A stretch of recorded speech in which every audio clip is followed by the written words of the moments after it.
Students, हम topic cover कर रहे हैं जैकोबियंस। देखिए, जैकोबियन में हम एक क्वेश्चन सॉल्व करते हैं।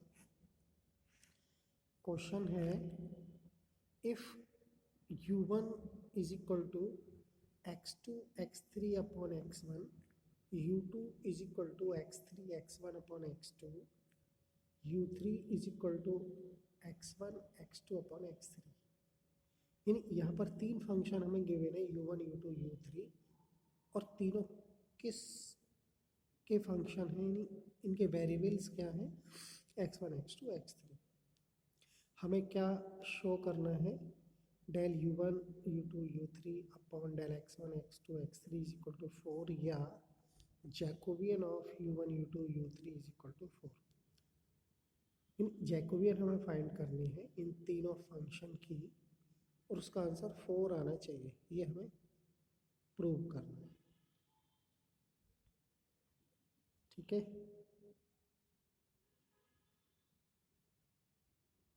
सॉल्यूशन, u1 हमें गिवन है ये, u2 ये, u3 ये। हम क्या करें, पार्शियली डिफरेंशिएट करें इनको with respect to x1 x2 x3। हमारे पास तीन फंक्शन है, तीनों फंक्शन का 1 बाई 1 तीनों वेरिएबल के रेस्पेक्ट पार्शियली डिफरेंशिएट करेंगे, यानी पार्शियली डेरिवेटिव फाइंड करेंगे। देखिए, u1 का x1 के रेस्पेक्ट डिफरेंशियल, x1 यहाँ पर है डिवाइड में, तो x2 और x3 कांस्टेंट होंगे, क्योंकि जब हम पार्शियल डिफरेंशियल करते हैं जिसके रेस्पेक्ट करते हैं उसको छोड़कर जितने भी वेरिएबल होते हैं वो कांस्टेंट होते हैं। तो यहाँ पर x1 के रेस्पेक्ट होगा केवल, और x2 x3 कांस्टेंट की तरह इन्हें ट्रीट करेंगे। तो हमें डिफरेंशियल किसका करना रहेगा, 1/x1 का, क्योंकि x1 डिवाइड में, और 1/x1 का डिफरेंशियल क्या होता है, आप जानते हैं 1/x का डिफरेंशियल क्या होता है, माइनस का 1/x²। तो x1 1/x1 का क्या होगा, माइनस का 1/x1²। अब चूंकि 1 की जगह ये लिखा हुआ है x2 x3, ये कॉन्स्टेंट्स हैं इस समय, तो डिफरेंशियल हो गया minus x2 x3 upon x1²।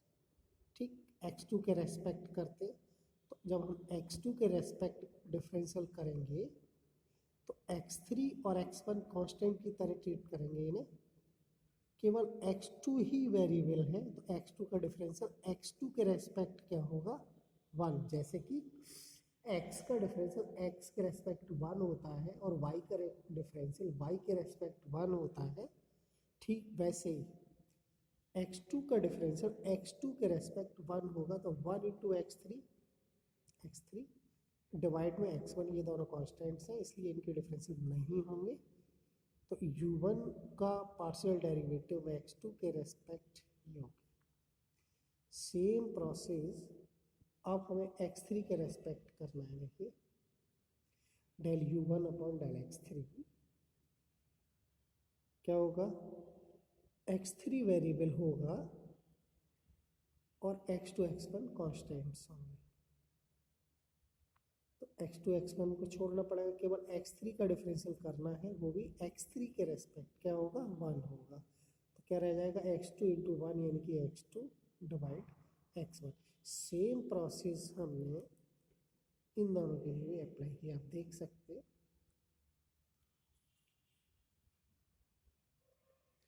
ये डिफरेंशियल यहाँ से देखकर नोट कर लेना और आपको खुद करने हैं। एक मैंने समझाया, u2 के लिए भी 3 डिफरेंशियल, u3 के लिए भी 3 पार्शियली डिफरेंशियल। तो जो मेथड हमने यहाँ अप्लाई किया वही इन दोनों में भी किया गया है। तो आपको देखिए आगे हमें क्या फाइंड करना है, Jacobian u1 u2 u3 is equal to formula. कैसे लिखते हैं इसको, लिखना फिर समझ लीजिए। u1 फर्स्ट फंक्शन है, तो इसके पार्शियल डेरिवेटिव्स फर्स्ट रो में लिखे जाएंगे। तो u1 का पार्शियल डेरिवेटिव x1 के रेस्पेक्ट, x2 के रेस्पेक्ट, x3 के रेस्पेक्ट, यानी u1 के ही तीनों डिफरेंशियल्स हैं पार्शियली। तो del u1 upon del x1, del u1 upon del x2 del u1 upon del x3। क्यों? क्योंकि u1 तीन वेरिएबल का फंक्शन, x1 का, x2 का, x3 का, तीनों के रेस्पेक्ट डिफरेंशियल फर्स्ट रो में लिख दिए। सेम u2 के भी तीन डिफरेंशियल सेकेंड रो में लिखेंगे, जो कि लिखिए u3 के भी तीनों डिफरेंशियल, देखिए डेल u3 और del x1 del u3 del x2 del u3 और डेल x3। ठीक है, अब क्या करेंगे, ये जो डेरिवेटिव्स और इनकी वैल्यू हमने यहाँ ये फाइंड किए हैं, ये 336 और 3 9, ये सारी वैल्यू इन प्लेस पर यहाँ क्या किया जाएगा, सब्स्टिट्यूट की जाएगी ये वैल्यूज,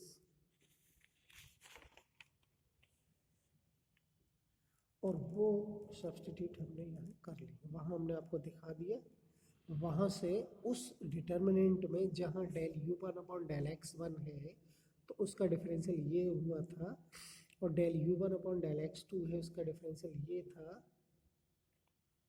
आप नोट कर सकते हैं इसको, और सॉल्व आप कॉपी पर खुद करना ये।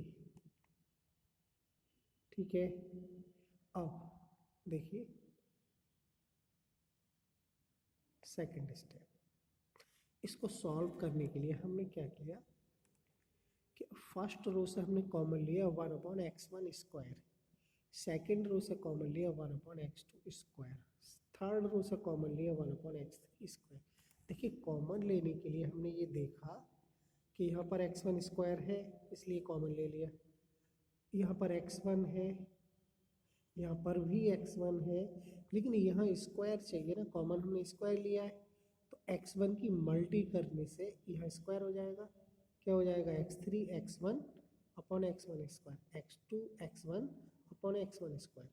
तो ये x1 स्क्वायर कॉमन हो गया, तो देखिए यहाँ से क्या रहा माइनस का x2 x3, यहाँ से क्या रहा x1 की मल्टी की ना इसमें, तभी x1 स्क्वायर बना ये, और कॉमन भी लेना है तो यहाँ आ जाएगा x3 x1, यहाँ आ जाएगा x2 x1। तो फर्स्ट रो आपकी समझ में आई होगी कि कॉमन हमने कैसे लिया है। x1 स्क्वायर जहाँ है वहाँ तो ज़रूरत नहीं है मल्टीप्लाई करने की, चूँकि यहाँ x1 है ओनली, चाहिए x1 स्क्वायर, इसके लिए हमने क्या किया मल्टी डिवाइड कर लिया इस टर्म में।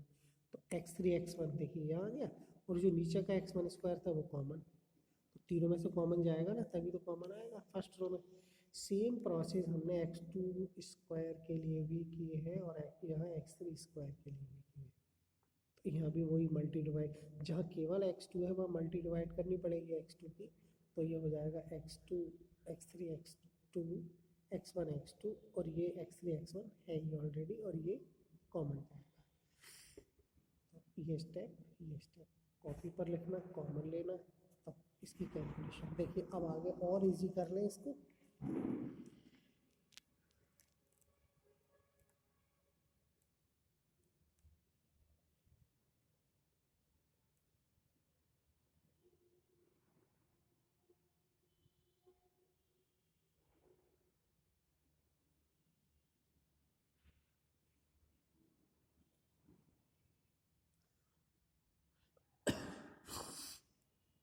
देखिए इजी करने के लिए क्या किया गया है, ये R1 R2 आप जानते होंगे, R1 फर्स्ट रो होती है, R2 second row, R3 third row.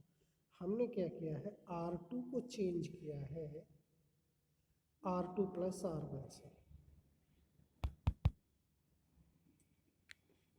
हमने R2 change R2 plus R1, R3 change R3 plus R1। तो जो R1 थी फर्स्ट रो वो नो चेंज है, जैसी थी वैसे ही लिखी, केवल हमें R2 में चेंज करना है, और R2 में चेंज क्या करना है कि इनको प्लस करके लिखना है। ये और ये सेम है, प्लस माइनस के जीरो हो गया, ये और ये सेम है, प्लस माइनस जीरो हो गया, x1 x2 x2 x1 ये सेम है तो ये डबल हो गए 2x1 x2। ठीक है, सही, x2 x3 x2 x3 ये भी जीरो हो गया, x3 x1 ये प्लस हो गए, दोनों मिलकर डबल हो गए। ठीक है, और ये सेम है लेकिन प्लस माइनस के इसलिए जीरो। तो आपकी जो डिटर्मिनेंट थी वो इजी यानी सरल हो गई, क्या इसकी कैलकुलेशन करने के लिए, कि जीरो हो गए इसमें। अब देखिए expanding third row, third row से एक्सपेंड कर दें। थर्ड रो से ही क्यों कर रहे हैं, क्योंकि दो एलिमेंट जीरो है इसके, इसलिए दो टर्म जीरो हो जाएंगी, केवल एक टर्म रहेगी, उसको कैलकुलेशन करने में आसानी रहेगी। देखिए कैसे, ये जो कॉमन था वो तो ये लिख रहा है, यहाँ से देखिए zero first term, second term के लिए नेगेटिव आता है तो माइनस का 2x3 x1,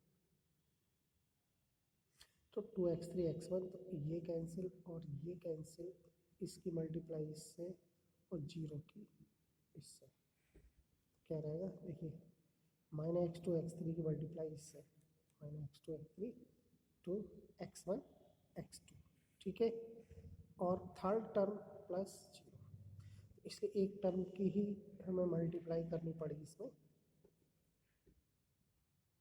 मल्टीप्लाई आप कर सकते हैं, देखिए माइनस की माइनस से प्लस होगी, 2 की 2 से 4, x1 square x2 square x3, ये टोटल मल्टीप्लाई आप देख सकते हैं, x1 स्क्वायर और x2 स्क्वायर x3, ये से कैंसिल, क्या रहा, केवल 4 रह गया। यही आंसर देना था हमें, आप देख सकते हैं।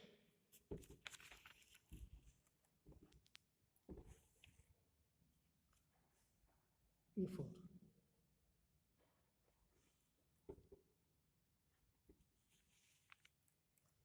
कंप्लीट क्वेश्चन आप देख सकते हैं।